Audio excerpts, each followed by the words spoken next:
Hello! Once in a while I actually do make videos that aren't just book reviews and hauls. So I wanted to talk about, like, it's not necessarily like telling you how to do things, but also kind of like something that I've noticed in myself that I thought maybe would be helpful to other people. So if you couldn't guess by the title, it's magical alphabets. And honestly, for the longest time, I never saw the need for it. Like, to me, it just kind of felt arbitrary and random and like just wanting to feel cool. And I really didn't see like a practical reason for it unless you were in the broom closet. Because for the most part, the normal alphabet we use every day is just fine. And I finally had an experience where it was like, oh, this is why we do that. Oh. So I have decided I need to have a magical alphabet. Now my thing is that I don't want to use a normal actual alphabet. Some people will, you know, substitute in with the runes or the ogham, or there's a few other like old like alphabets that we don't really use that people will just kind of instate as like stand-in symbols for English words. And like that's fine if that works for you. For me, if I'm going to use the runes or the ogham, they already have magical associations with those letters, so it feels weird when you're trying to spell something out. And also the letters don't line up exactly. We have more letters in our alphabet versus the like Norse alphabet of the runes, and so it just feels weird to try and make it fit just because. And so instead I am going to be making my own alphabet of sorts. Now the thing is, mine is going to have a key that will exist in one of my Book of Shadows, because I have a bunch, and in that book will have my symbols of what the letters represent. It's not a normal alphabet. Now you could easily Google this and find the random ones. Like, there are some that you can see where the initial letter came from, and it's like, if you want that coded, it could be very easily decoded.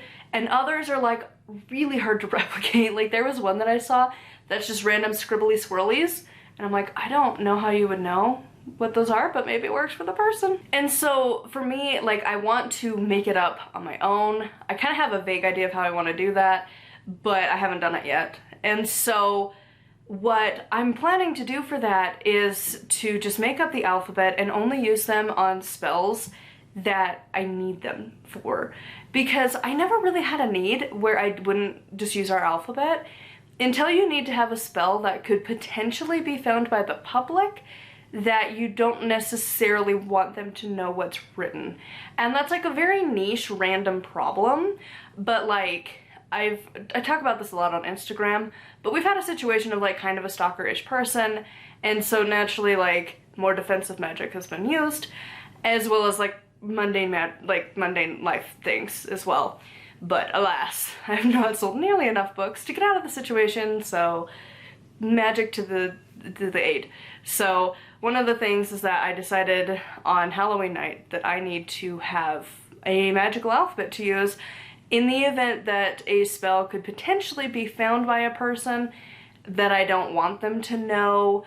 And like, there's certain spells that you do that like, it's in areas where the public may find it.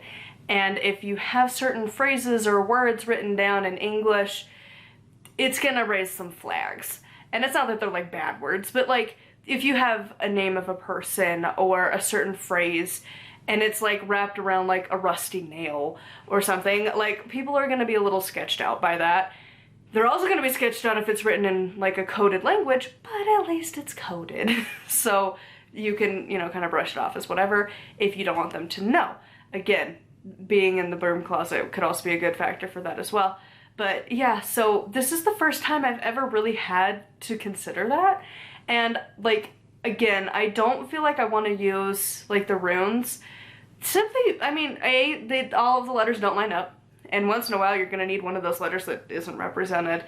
But also like, and I guess you could just substitute in the letter that you need it to be, but like each of those runes has like a specific meaning. So like if I wanted to spell out a word and like the letters that are going to be used, whether it's because it looks like the letter you want it to be, or it's like every single book on the runes and the ogham has an equivalent letter to our alphabet, and it's like those usually aren't going to line up very well to your intent because they're random.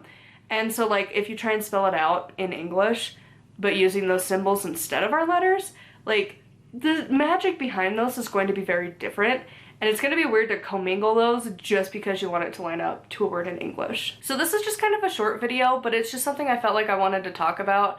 I've been debating on posting it for a while because I knew it was going to be a short video, because it's just a random thing to be like, did you try this yet? Do you have a reason why? This is my reason why.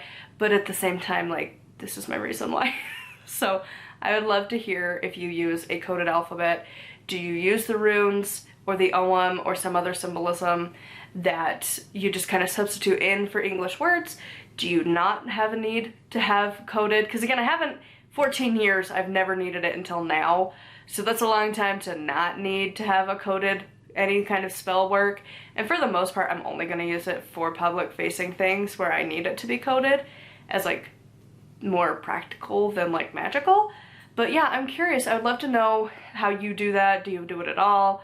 Do you have a specific reason that you would need it like I have had? I would love to hear from you in the comments down below. As always, a huge thank you to my patrons. Make sure to like, comment, and subscribe. I post Monday through Friday. Until next time, thank you so much for watching, and blessed be. As per usual, here is the cat tax. Trying to always make sure to include her. Isn't she just so precious? She needs all the attentions because she's just a little baby.